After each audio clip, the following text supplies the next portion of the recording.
at the Grand Prix of Long Beach. Welcome back to all of those of you who've been with us from the start and those of you who've joined from NASCAR. Kyle Kirkwood leads by almost 4 seconds from Alex Palou. Yes, he's led from pole position, but it hasn't been quite that easy. He has come under massive pressure from Alex Palou. We've had only one caution, believe it or not, in the first 3 races, which would be the fewest since 1970. Let's not jinx it yet, guys. What is going on? Where did all this good behavior come from? It's just elite racing drivers doing what they do. You see that push to pass remaining for your leaders in the top 5 there. And let's head down to pit lane to get a little bit of information on our leader, Jack. Yeah, one of the things I just wanted to bring attention to, there is so much talent on the timing stand at the number 27 for Kyle Kirkwood. You hear a lot the voice of Brian Herter. He's a strategist, a fantastic racing driver. They also have another fantastic racing driver, and that's Robert Wickens. He got back to racing at an elite level in IMSA yesterday. Essentially, he's the driver coach. That is not doing justice to his contribution and his impact to the entire team. He's there to try and help the drivers just find those final half attempts, those few hundreds, which in Indycar racing can be the difference between being on pole and being not. He is having such an impact. Shout out to Robbie. Hopefully they see this through. Only 8 laps to go. That's a great point, Jack. And you also just look at the incredible balance and dominance of this race car. And huge credit to Jeremy Millis and his engineering team on the 27 program. They did it with Alexander Rossi for several years on this team. That led to 2 dominant wins at Long Beach. And this today is truly impressive. Alex Palou, 3.9 back, pushing on. And Kevin, it's been a good drive from him today.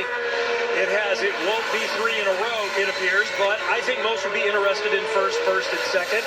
And Alex Palou, like a lot of European drivers, had his sights set on F1. He was in that ladder system, but very early on, he was targeting Indycar. In fact, in one of the several situations where he had no budget, he's never had budget, he's always been hired going back to go-karts, he reached out to Ricardo Hulkos Hollinger Racing, who owned an Indy Lights, now Indy Next team, and asked, can I drive for you? I don't have anything other than my helmet. He got a nice, polite response from Ricardo and said nothing. Said nothing. This is a short conversation. Yeah, it's like the guy who failed to sign the Beatles. But Alex took that rejection and kept pushing, and here he is now. To get himself into 6th. As the points run right now, Colton Herta sits 7th in the championship. He'll only have a couple of opportunities before the Advanced Auto Parts checkered flag is waved here in Long Beach. What a thrilling afternoon we have had here in Southern California. Scott Dixon running 8th and trying to make the strategy work as it has done for Lundgaard. And think about this, just behind Scott Dixon, that green, white, and black car, Stingray Robb. Look at the names that Stingray Robb is hanging on to. Easily, I think, the best drive of his IndyCar career. You've got multiple champions and race winners just ahead of you, and Tiffin Simpson on pace for his best ever career IndyCar finish. Good stuff from the young guns. I like that these two are that close and battling each other. There's a lot of pride on the line here. 2 young drivers, both the year of experience in the IndyCar series, both on course for career best or matching best finishes. Good heart on board here from Stingray Robb.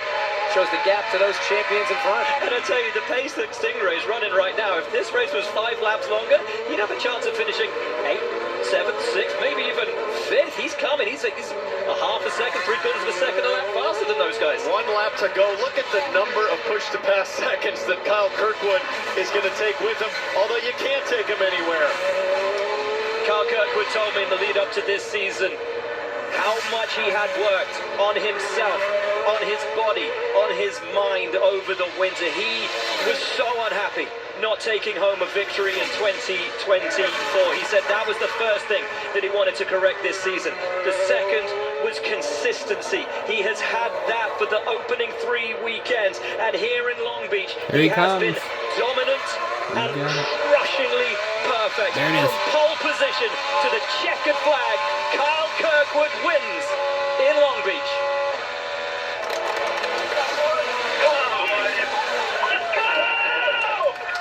Oh my gosh! Great job. Made a tragic Thank you guys so much. Well, that was a perfect run from Kyle Kirkwood. Ultimately 2.6 seconds, the gap over Alex Palou over the line. But what a brilliant race from the 26-year-old Floridian to make good on that pole position, to make good on that promise, and to get his season kick-started the way that he needed it. And a huge tip of the hat, I'm sure, from Alex Palou as he went by Kyle Kirkwood. A salute saying, hey, I had nothing for you today. Brilliantly executed. Kirkwood second in the championship now after that stunning performance, just 34 points back of Alex Palou. That's closer, that's less of a lead than Palou had coming in. Yeah, and let's have a word for Lundgaard. Made that alternate strategy work for him. Brilliant drive, another podium, 2 in a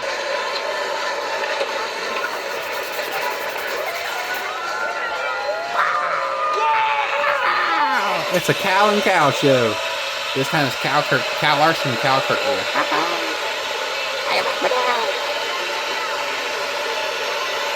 Kirkwood beat his team down to victory lane. It's that fast. It's a great thing to see. I mean, drivers want to win any race in the Indycar series. Oh my gosh. But this one is special.